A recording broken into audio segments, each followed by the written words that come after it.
This is the Reds POSTCAST, your instant game reaction for the Cincinnati Reds.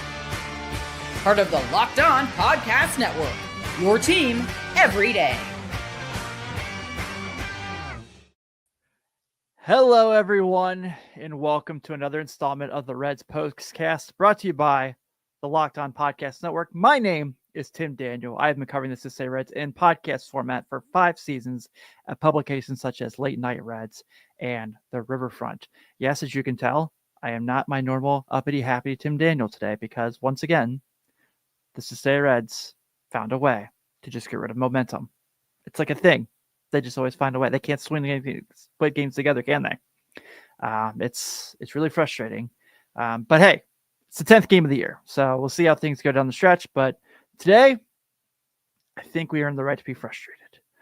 This is going to be one of these days that we're gonna do a little Festivus, right? We're gonna air our grievances. We're going to go ahead and break out the Festivus pool, and we're gonna all say how we feel. So we're gonna talk about the no call, no show of the offense today, which was really concerning. Bad to worse, which means Carson Spire passing the ball on to Sam Moll. And we'll end it on a little bit of a high note. Spencer Steer today had a nice at-bat, a couple nice at-bats, realistically. So I want to make sure I give him his props today as well. But obviously, here's what you guys will be talking about. This is what you'll be talking about. Well, what we're talking about is that, once again, I'm a buffoon. I don't know what I'm talking about, right? I said that I thought Friday was the start of something special.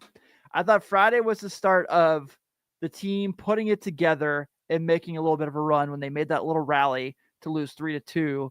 But they were getting hits. They were getting clutch hits. They were getting hits with runners in scoring position. And then yesterday they had this huge game. We all talked about it. This feast or famine offense we've seen throughout the year so far. They score 11 yesterday. They're hitting homers. They have 4 home runs as a team yesterday. And you're thinking, okay, maybe that spark there in the Friday night loss was the start of this. And then today happens where they looked dejected. They looked like the body language was horrible out there. I'm not a body language doctor by any means, but that was stingy. That was really stinging. How disinterested they looked. And hey, I get it. If there was a team that just kicked my butt every single time I played them, I'd have a hard time too taking yet another loss by them. But 3 out of 4 today, disappointing. 3 out of 4 today. 3 out of 4 in this series, I should say, where 2 of those games you lose by a run. Yesterday, you have this humongous offensive explosion. And then today someone sat on a whoopee cushion would be kind of how you describe it. And I'm going to kind of go through here real quick. So, once again, I understand Matt McLean sits out today. They're trying to figure out what's going on with the hamstring injury. There was no late scratch today. He was just flat out not there. And then we have Ellie strike out 3 times today. And I will give him the credit on 2 of those. God awful umpiring today. And it's not the reason they lost by 6 runs by any stretch. But multiple times in Ellie at bats, we're back to this apparently. This is a thing again. Ellie De La Cruz being completely differently behind the plate than anyone else in baseball. So that's awesome. That's really good news for everybody, right? That's what the Reds need, is Ellie De La Cruz to have the bat taken out of his hands. What happened twice today, mind you. But whatever, again, not the reason they lost by 6 runs, but didn't help. Jeter Candelario, I don't know. Out there swinging a pool noodle, it looks like at times. So that sucks. Jake Fraley did have a nice hit in the gap today. Got a double, ended up scoring a run. That was neat. Friedel again with another nice hit today, getting his batting average up to 289. So if you're freaking out about batting average, from your reminder 2 days ago, TJ Friedel was hitting under 2. So probably gonna go that year either way. And then, oh, by the way, they're still throwing guys like Austin Wins out there regularly and getting at bats. So it's all awesome right now with games like this. But the offense just finding these ways to get in their own way. And again, there are a couple at bats today I'm going to talk about where 3-2 count on Ellie, balls out of the and I'm all for the adage of if it's close enough, you swing at it. that was not close enough to swing at, that first strikeout he had. And then his last strikeout also had some really bad calls in there as well. It's ridiculous. It's like really, it's a shame that baseball has the guy that they're marketing so much and they want to have their umpires take the bat out of his hands, is what I'll say about it. Now, yes, he is a strikeout guy. It's going to happen. It's just part of who he is. You can live with the strikeouts with everything else he does. The 5 tools, the hitting, the power, the steals, things like that. Sure. I'm not even mad at him for getting caught stealing. Give Eric Haas credit. Made a hell of a throw to get him on that pitch out. Because even on the pitch out, it was still pretty close. But I'm willing to take that risk with him every single time he's out there.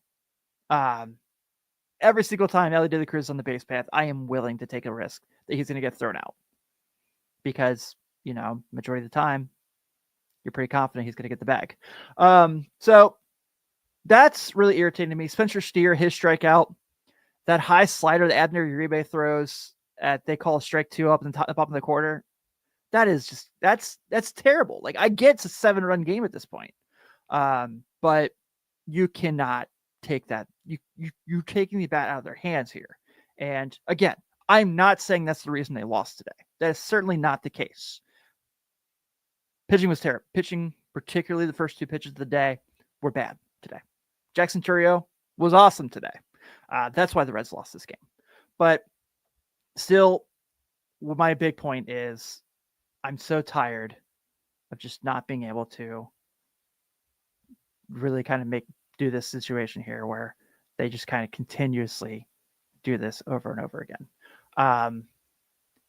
It's just so frustrating because we keep going through it all the time and they just can't seem to find a way to get out of their own way. And I think that's where I just want to see improvement. I want to see consistency. We all want to see that, right? That's all we're looking for here. But with that being said, that's just the way to nature of the beast, I guess. That's baseball. And hey, 152 more of these to get it right. And also, once again, if they can get their guys back, that'll help as well. Let's go ahead here real quick, guys, as we go to the next segment. And I wanted to make mention of one guy was really bad today on the mound. The other was even worse on the mound. So we are going to get to that right here in just a moment.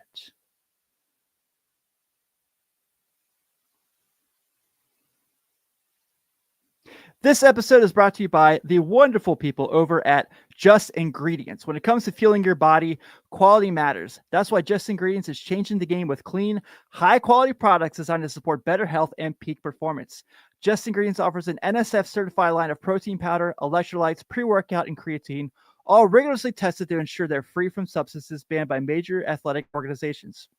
Just Ingredients also is partnered with 2-time MVP Bryce Harper, who trusts their NSF-certified products line to fuel their training and recovery. I love the ingredient prioritizes wholesome, nourishing ingredients without the artificial junk. Fueling performance, whether you're recovering after a workout, like I'm going to do after this show today, or need an energy boost, their grass-fed whey protein and pre-workout delivers real results. Visit justingredients.us and use code LOCKEDONMLB for 20% off. And for more wellness tips, follow just.ingredients on Instagram. Hey guys, we are in the full swing of things in Major League Baseball now, and I am here to tell you about the wonderful people over at Game Time. There is nothing better than catching an MLB game live. The crack of the bat, the roar of the crowd, and the smell of ballpark food. And if you're looking to go last minute, Game Time makes getting tickets easier and easier. With last minute all-in pricing at the lowest price guaranteed, Game Time takes the stress out of buying MLB tickets, plus tickets drop as Game Time gets closer, meaning you can score an incredible deal. Next Saturday, the Reds host the Pirates in Game 2 of a 3-game set, and it's Elly De La Cruz bobblehead night. I am going to find a way to be there and be back in time to do the show, of course, but I cannot miss an opportunity to be at the ballpark. I am missing it so much. So I cannot wait to get there next Saturday, get those tickets there on Game Time, and be able to take in, hopefully, a nice Elly De La Cruz game, because we know on your bobblehead day, you got to show out. Take the guesswork of buying tickets with Game Time. Download the Game Time app, create an account, and use Locked On MLB for $20 off your first purchase. Terms apply. Again, create an account and redeem code Locked On MLB for $20 off. Download Game Time today. Last minute tickets, lowest price, guaranteed.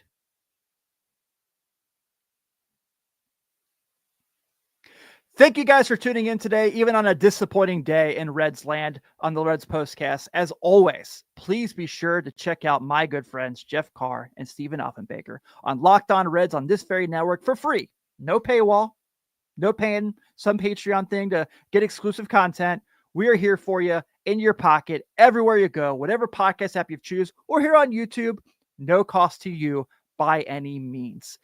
Guys, let's go ahead and get to today's turning point of the day. Time to reveal where the game was won or lost. It's the turning point. The turning point today was Jackson Chourio flat out murdering a ball off of Sam Moll today, making it a 7-0 game. Sam Moll today, 2/3 innings pitched, 3 earned runs, 2 hits, a walk. Did have a strikeout, but I digress. So, bad to worse. Carson Spires, bad today. Not good. 3 1/3, 4 earned runs, 5 hits, 1 walk, 3 Ks. Now he was responsible for, I think, one of the 2 runs. No, he wasn't responsible. He was left responsible for CES picking up that bunt. What was that? Why did we do that there? So that brings a run in. And I shouldn't blame Spires as much, but he wasn't hitting his spots. He wasn't coming off of that game against Texas. We're talking about the offensive momentum. He did not pick up his momentum from how well he pitched in the Texas game. Going into this one, I thought potentially he could get going again. He didn't. This is the guy that we see the Jekyll and Hyde for all the time, right? This is the guy that you see he goes out there and has a really nice outing like he had against the Rangers, has a really nice spring training, and then has days like today when you go, there's a ceiling with him. So that was the bad. The worse, Sam Moll. Now, I want to take you guys back to a beautiful time called 2023. You remember this? Trade deadline? Reds were in first place. You don't want to go down that hole. I get it. But the big asset that they got at that time, Sam Moll. Now, was he really good for the team down the stretch, even though they didn't make the playoffs? Yes. Was he really good for this team last year as basically him and Suter the only lefties in the bullpen? Yes. What happened? He's throwing 2 to 3 miles an hour less. He is not fooling anybody out there. And he's in there to do patchwork. He's in there to do patchwork. I mean, he's in there to kind of keep it afloat and keep it a 4-run game. And Jackson Chourio is like, no, dude, I am just going to rip your soul out of you with this home run. And did just that. I think the Reds realistically have gotten a situation with their bullpen where you can go down the line. You feel pretty good about majority of the guys, right? Rogers, yes. Santillan, yes. Even after yesterday. Barlow, yes. Pagan, yes. This is not one of them. And I know Yin Jabo has been really good since opening day. Gave up a homer today and a walk. Think he's kind of out the picture. Kind of curious to see what it looks like when Alexis Diaz is back. But Sam Moll, I think it's at this point where he probably should come in when the game's 7-0, not make the game 7-0. And I think that today kind of showed that. This was a outing from him that was really frustrating. This is going to be kind of how things are with him. So I hope he puts it back together. But this kind of felt like it was coming. I mean, if you listen to the way Francona talked about the bullpen through spring training, he wasn't mentioned a lot. I mean, he wasn't a guy that really came up in much in conversation. So I'm really genuinely curious to see how things are going to shake out. But for now, I don't think you can trust him. I don't think with how much the velocity is down. Sorry, my mic moved. I accidentally kicked it there. Hopefully the audio quality is still just fine out there. Someone give me a thumbs up if it is. Hopefully it's just kind of one of these things where it's a front. The velocity is down. He'll put it back together. But I don't know if that is coming whatsoever. But I guess I've talked a lot of bad. There's bad, there's good and everything. But let me see what we look with, how things look with today's player of the game. This is the Locked On Player of the Game. Thank you to Mathel Newson for clarifying that my audio did not go away. Too bad. My player of the game is Spencer Steer. And I know he had the last out today. I know he had a strikeout, but really had 3 really good at-bats. Again, I'm not holding that strikeout against him from Abner Uribe. That was a bad call. That pitch up in the corner to make it 2 strikes. That should have been ball 4. His first walk was awesome. The homer looked like a vintage Spencer Steer swing, so that was really nice to see. I hope that he is putting something together. I still am in the bunker of maybe this is a guy that needs to go down to AAA or, do an IL stint as well. I shouldn't say go down to AAA. That's not what I meant to say. I lost my train of thought, but this is a guy who needs to go to the IL.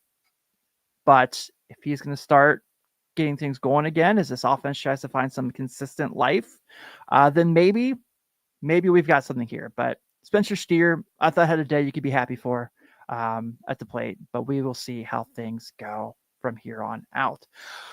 With that being said, let's go ahead and put a bow on this frustrating loss to the Milwaukee Brewers for yet another series loss against them for their first losses in 3 and 4 games, and go ahead to the team the Reds started the season with, the San Francisco Giants.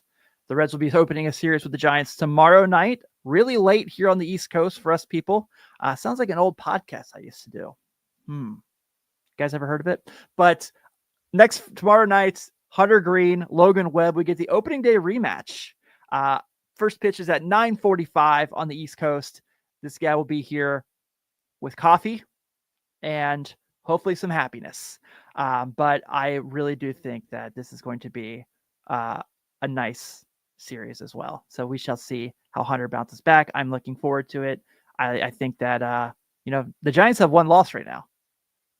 It was the Reds. So we shall see how things go tomorrow. I am Tim Daniel. Be sure to check out Jeff and Steve for their Monday show as they are back. Actually, I think Jeff's in San Francisco. So hopefully Jeff gets to see some good baseball out there. But thank you guys for tuning in. Have a great day. And you always, as always, stay locked on with the Reds.